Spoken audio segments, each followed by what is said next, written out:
No permit, no passing. This is the border fence near Yuma in the U.S. state of Arizona. The capital, Washington, D.C., is far away. Mexico, on the other hand, is only a stone's throw away. That makes Border Patrol agent Enrique Zarate part of a bitter political battle in the U.S., and that's the reason I'm here. Right on the line.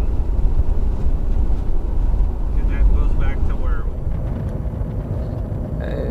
Just for info, I'll be in the area over here by... This used to be one of the weakest links in the border. There was only one fence right next to a U.S. town. Whoever made it over the fence quickly found shelter. In 2004, we were getting something that we called bonsai runs in this particular area. And so, what's that, a bonsai run? Usually 20, 30, 40, sometimes as high as 50 and 60 people at one time would get together and just kind of come over this fence. So once we put this secondary fence up, that stopped. Billions of dollars have been spent to completely seal off the 3,000-kilometer border. But hundreds of thousands of illegal border crossings take place each year despite all the investments. The border agents often hunt the immigrants down for days in the desert. The whole scenario hits Enrique Zarate pretty close to home. After all, he's the son of Mexican immigrants himself, although they arrived legally. And his compassion largely depends on what he finds in the immigrants' criminal records. Now, for the person that comes in here and has no prior criminal history, that's perhaps coming here to work, that has been out in the desert, walking for a day or two and is possibly hungry and thirsty, then I'm a compassionate human being just like anybody else is, and would share my water, maybe would even share a sandwich. Time to go back to headquarters. Enrique Zarate wants to show me older recordings from the security cameras. On the road, I realize why so many immigrants don't make it far in this part of the country. Nothing but desert and mountains. Close to 80 to 90% of the time, the entries we've been able to detect, we've been able to apprehend. So we have a big success rate, but some people will say, well, security isn't until you get 100% of them. Absolute border security. That's what I've heard many Republican politicians demand. Without that, they say, no reform and no right to stay for the 11.7 million undocumented immigrants in the country. The border agent shows me at headquarters why that position works well with some voters. He has a video on his computer produced by the border police itself. It shows the same place we visited before, but 8 years ago. Outnumbered, no real infrastructure there to slow them down. Just maybe immigrants just overrun the border. To some Americans, these are all criminals or people who want to steal their jobs. That's why the Republican Party can score points with its tough stance on immigration, at least with conservatives. But is the further fortification of the fences really the solution to all the problems? Enrique Zarate is careful with his answer. I mean, is there ever a day where we're going to achieve 100% success rate in apprehending the people that decide to enter illegally, to apprehend all the narcotics that's entering our country illegally, to apprehend all the money that's going back into Mexico, all the guns that are going into Mexico? Will we ever achieve 100%? And I don't think we will.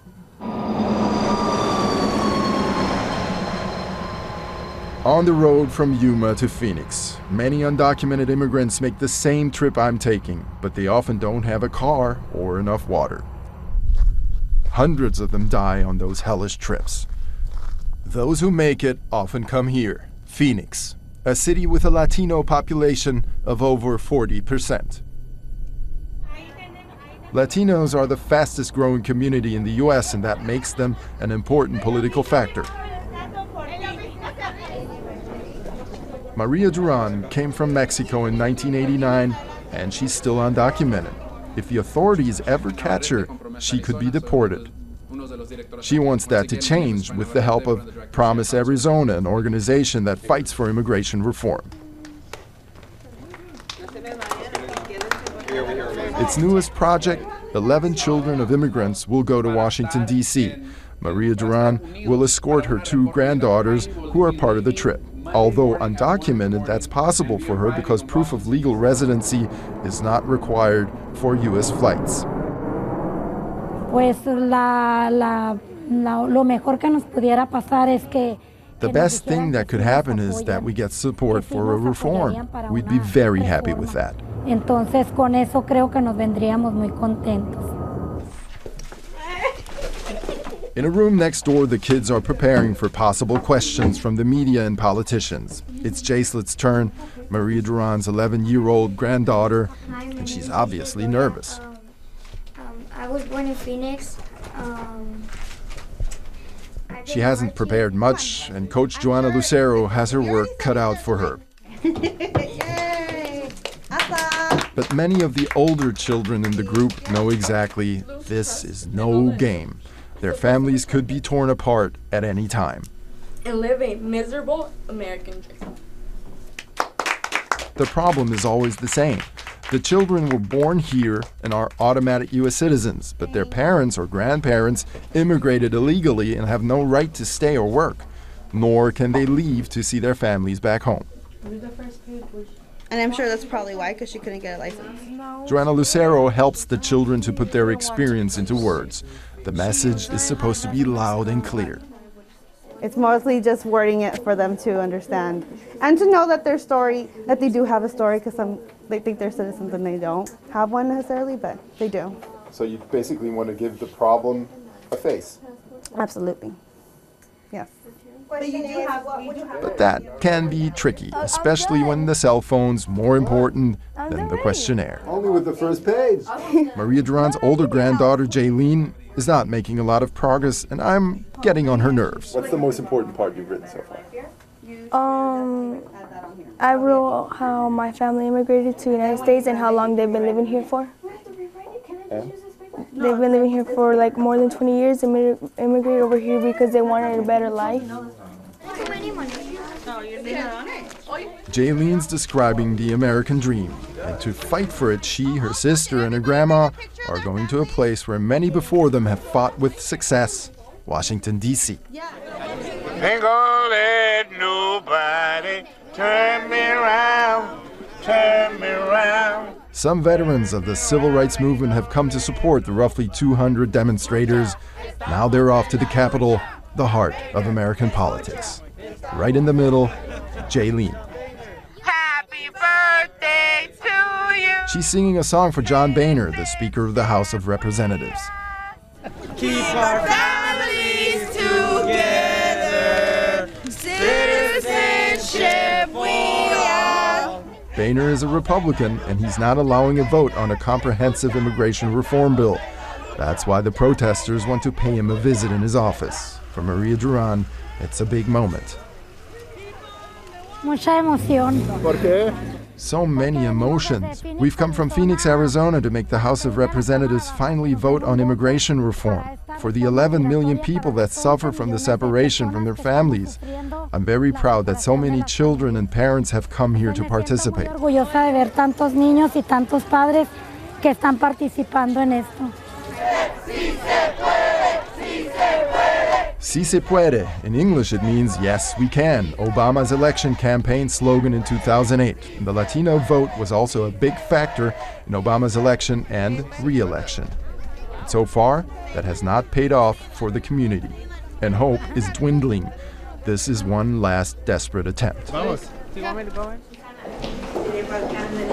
About 150 children have gathered in the congressional building from all parts of the U.S. Hundreds of people in the narrow corridors right in front of John Boehner's office, and not for the first time. The pressure on Republicans is huge. A majority of Americans are on the side of the immigrants, and even within the party, many think that Republicans need more support from Latinos to stay relevant. But when Jacelet and her friend knock, there's no answer. At least there's a plan B. Many children have written cards asking the politician for help. But will that help? Maria Duran is waiting at the back of the line. I ask her if she really thinks that Boehner has a heart for undocumented immigrants.